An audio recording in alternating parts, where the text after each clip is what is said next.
अस्सलाम वालेकुम दोस्तों, कैसे हो? मुझे उम्मीद है कि आप सभी सही हो गए। आज जो हम बात करने वाले हैं, कुछ कुवैत से लेटेस्ट खबरें आ रही हैं निकल के। पूरी जानकारी आपको मिलने वाली है जो क्या काफ़ी ज़्यादा इम्पोर्टेंट है। आप जानेंगे तो आपके लिए बेहतर रहेगा। चैनल को पहली बार देख रहे हैं, सब्सक्राइब करें। सबसे पहले हम बात कर लेते हैं यहाँ पे जो बड़ी खबर आ रही है कुवैत के अंदर। जैसे कि आपको मालूम है, हर दिन जो है कुवैत में चीज़ों को डेवलप किया जा रहा है और हर कंट्री जो है आने वाले वक्त में पिछले दिनों से काफ़ी ज़्यादा सुधार पैदा हो रहा है। लेकिन कुवैत के अंदर बात करें खर्च की, तो 2024 के अंदर 6 महीने के अंदर 23.97 बिलियन जो है दिनार का खर्च किया गया है। तो आप खुद हिसाब लगा सकते हैं कि कुवैत के अंदर भी काफ़ी ज़्यादा इस तरीके से खर्च वगैरह किया जा रहा है।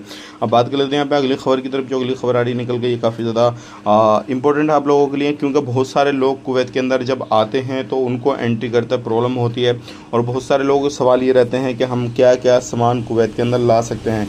तो देखिए, यहाँ पे कुवैत सरकार ने साफ साफ किया हुआ है कि आपके पास में कोई भी ऐसा सामान नहीं होना चाहिए जो कि कुवैत के अंदर लाना बिल्कुल पूरे तरीके से बैन है। ना ही कोई नशे की चीज़ें होनी चाहिए किसी भी तरीके से। अगर ये चीज़ आपके पास में पाई गई तो फिर आपको जो है हो सकता है जेल भी जाना पड़े, या फिर बड़े स्तर पर चीज़ें पाई गई तो हो सकता है फिर आपको काफ़ी लंबी सज़ा वगैरह भी हो जाए।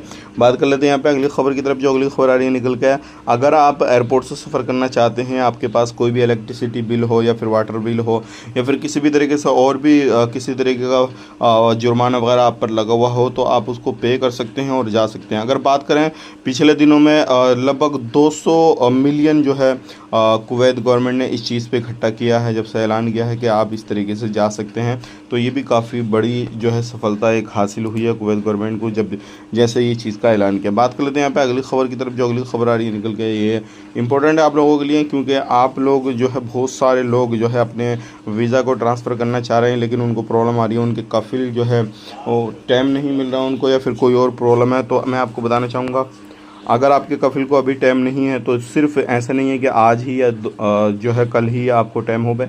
इन 2 महीने के बीच में जो टाइम दे रखा है, कभी भी टाइम हो आपके कफिल को जाना पड़ेगा और उसके बाद में काम आपका वीज़ा ट्रांसफ़र का हो जाएगा। तो ये थी आज की कुछ इंपॉर्टेंट जानकारी जो कि मैंने आप तो शेयर कर दी। वीडियो अच्छा लगा लाइक करें, शेयर करें। आप अपना ख्याल रखें, अपनी फैमिली वालों का ख्याल रखें। Take care, bye bye.